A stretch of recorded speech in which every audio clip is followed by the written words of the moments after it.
Big motto to you interwebbers out there. So today, Grandad's going to show you how to make some probiotic vegetables. Now probiotics are absolutely fantastic for your gut flora and it will keep you well, make you healthy, full of energy. So let's get down to it. All you need is jars like these. Now I'm going to make some up and I don't know how much I'm going to make, so I've got two here. All I'm going to do is boil the water. Pour the boiling water in there just to sterilise it a little bit. I'll be back in a mo. Right, kettle boiled. Nothing special about this, but Grandad's a bit of a wimp and you should be also when dealing with hot water. What I'm going to do is pour it all over the place, all over my foot so it's burnt it. A little bit of water in the jar. We're not talking about perfect sterilisation here, just really to get rid of the big nasty bugs. And just swirl it around, and that's why that's why you keep your gloves on. And let's be a bit more cautious about this, health and safety. Yeah, I'd be extra careful when you try this. Just what's going to happen.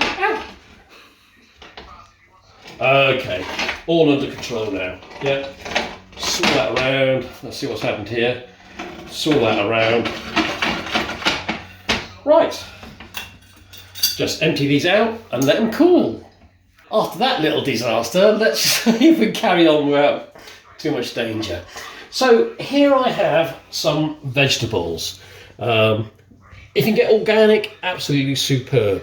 What we're going to do is we're going to get the bacteria which is naturally present in cabbage and all these vegetables.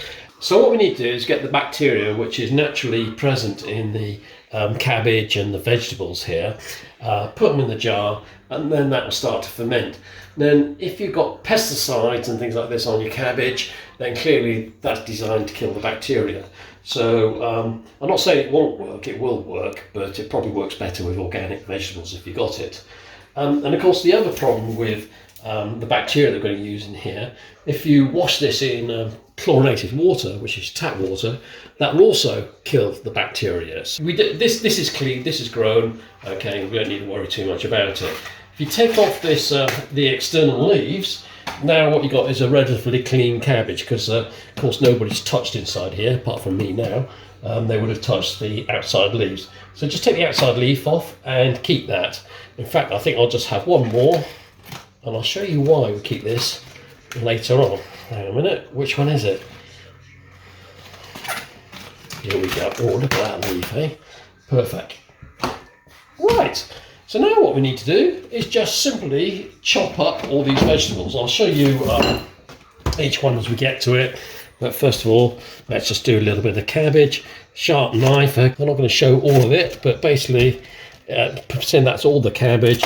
And you want it into bite-size pieces really. Okay, so that's fine. It doesn't need to be finely chopped or anything like that. So I'm just going to do all the cabbage and I'll be back in a sec. Right, the carrots. Funny enough, the best part of the carrot is actually the skin. But just for this, because I'm not cooking it, I'm going to take the skin off the carrots. Okay, and that is basically how we clean the carrots in this particular circumstances. Okay, and what I'll do is I'll cut them up into what we call, I think it's called julienne carrots. Okay, so just cut them into sections. Okay, like that. If you've got a sharp knife, which this is a sharp knife, just make a little flat bottom. Okay, so then you've got a steady base there. Okay, and what we need to do is cut them up into small strips.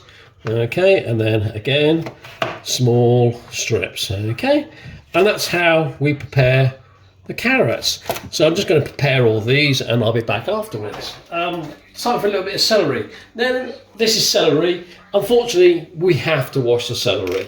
Okay, there's no way out of this, but as they grow celery, quite often you get muck inside there. So yeah, I'm just going to put 2 sticks in for now. I'm just going to wash it, chop that up, and again, throw it in the bowl. You don't need watch me chop this up. I'll be back in a moment. There you go, there's celery in there. Nicely chopped into, let me just show you this. just sort of this sort of size, so it's bite size. Time for the onion. Then the onion, again, we can get away with not washing the onion. Just simply chop off the top, chop off the bottom, cut it in half, okay, and then just remove the outer skin and the outer layer, okay. And for the onion, you need to sort of like reasonably fine chop this. So I'll just show you how to do this. So what we need to do is just cut. Here's the root side. Is it the root side? Yeah, it looks like it. Anyway, so just cut in, but not all the way through. Okay, mind your fingers. Okay, this is a dangerous bit. Okay, you probably just need 2 slices going this way. Okay, if you've got a sharp knife, that's good. Just be ever so careful when you do this bit. Okay, keep your fingers well clear. I think that will do. Okay, and then just nice chopped onion. Okay, so I'm just going to continue chopping the onions and I'll be back later on. Right, okay, here we go then. So we've got all our lovely vegetables in the bowl here. Onions, carrots, yeah, bits and pieces there. Each vegetable has a different type of bacteria there that's excellent for your gut, okay? That's why I put all different types of vegetables in there. And also because it will improve the flavour. Then if you say, oh, I hate or I don't like raw onions, raw cabbage or whatever, don't worry, because this will take on a totally different flavour. It'll become nice and sweet when it's ready. And I'll go into that a bit more later on. What we need is some salt in here. Salt is also another great preservative, but you don't want to go too crazy with the salt. So you can see I've got a blooming big bowl here. How can I give you some kind of contrast as to the size of the bowl? Here we go. A tea bag. You all know the size of a tea bag. So there you go. That is the size of the bowl. Okay, it's probably the biggest sort of like a Pyrex bowl your mum might have in the kitchen. So with all of that, you could put maybe 3 teaspoons of salt in there. Okay, I've got coarse sea salt because it's nice, and I'm only going to put 2 in there. Okay, just sprinkle it around. Okay then, so 2 teaspoons of salt. And what I'm going to do now is I'm just going to toss it. Okay, just get your fingers in there, get deep down in there. Now this bowl is actually too full and it's going to go all over the place, so this is going to take some time to do. I just need to get that salt kind of broken up a bit so it's not going to be in one area of the bowl. I'll be back to you in a moment. Nicely mixed up, back to the jar. Then clearly there's quite a lot there, and I've probably got enough to fill 2 jars. Then you can either spoon this in, or me, I'll just use my hands and make a right old mess. So just basically get this into the jar.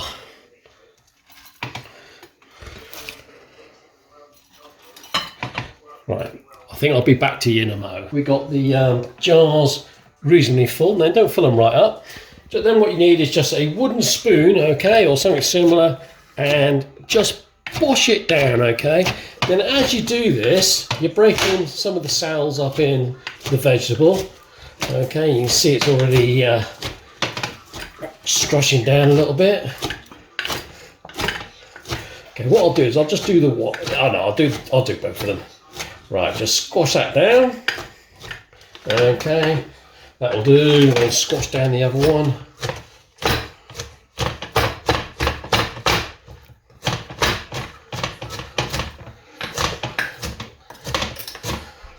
Luckily, I've got some left, so I'll just top this up a little bit.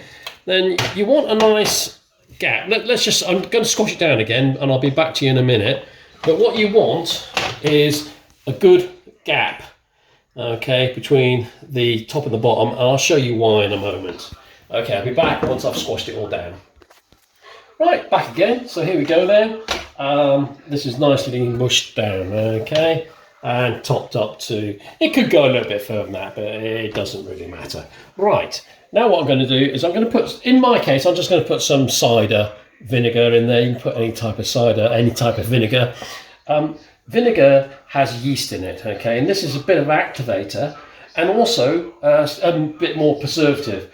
But again, you don't want to be tasting the vinegar in the probiotics when it's ready. So what I'm going to do is, this is quite a big jar.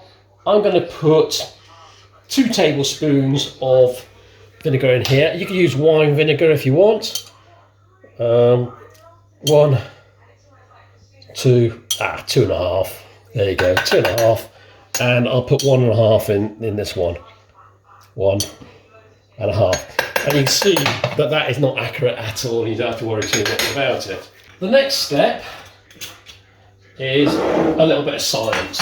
Okay, we've got 2 types of bacteria. Well, there's loads, but let me talk about anaerobic and aerobic bacteria. Okay, in your gut, you don't have much oxygen in there, and the bacteria, which is the healthy, good bacteria that's inside your gut that helps to break down your food and keep you happy, keep you healthy, is anaerobic.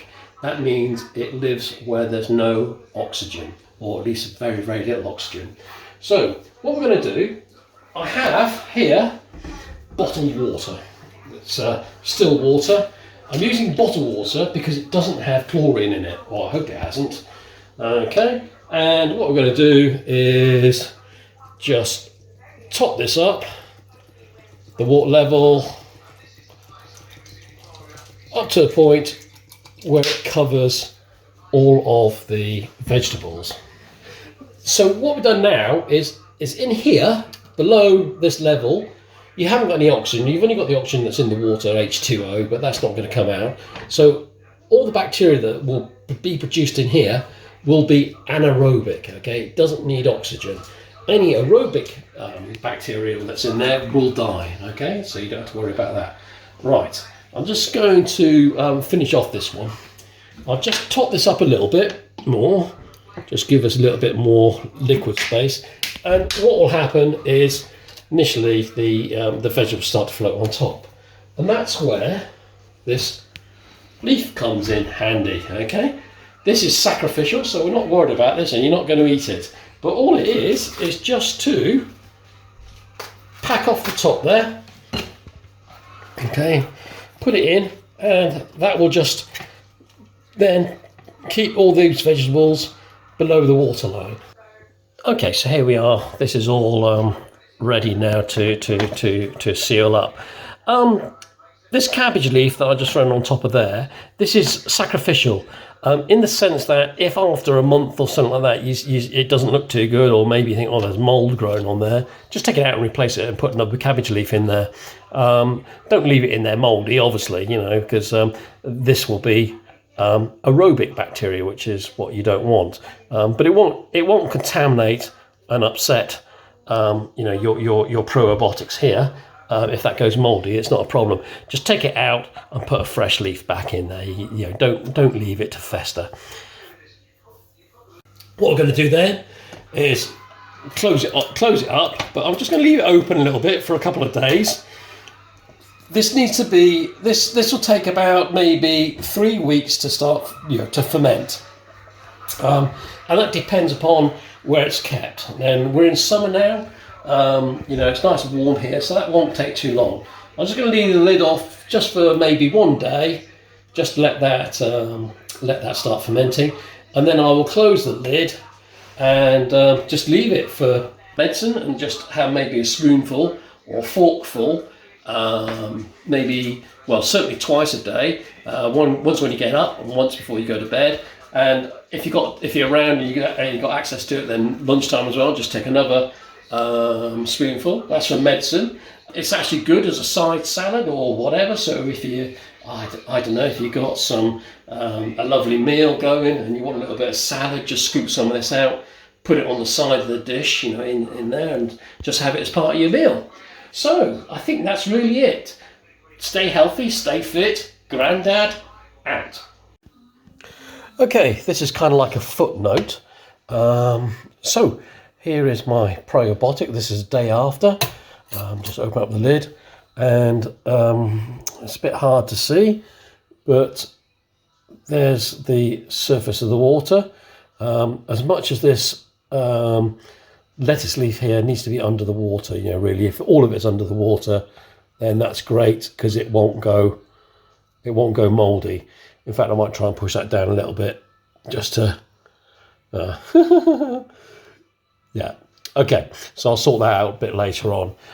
Something to remember though is as the anaerobic bacteria start to multiply, They will give off, if you like, gases. And if you've got a top that's on too tight, it could crack your jar. So once a week, or you'll get to know, maybe every 3 or 4 days, just crack the seal. On this one, it's dead easy. All I have to do is just go like that, and that'll do. And then close it back. Oh, maybe I better show you again. All I have to do to crack the seal is just lift that up and then put it back down again. If you've got a screw top, remember, just release the pressure and screw it up again. And in 3 weeks' time, you'll be ready to start. Okay, Grandad out.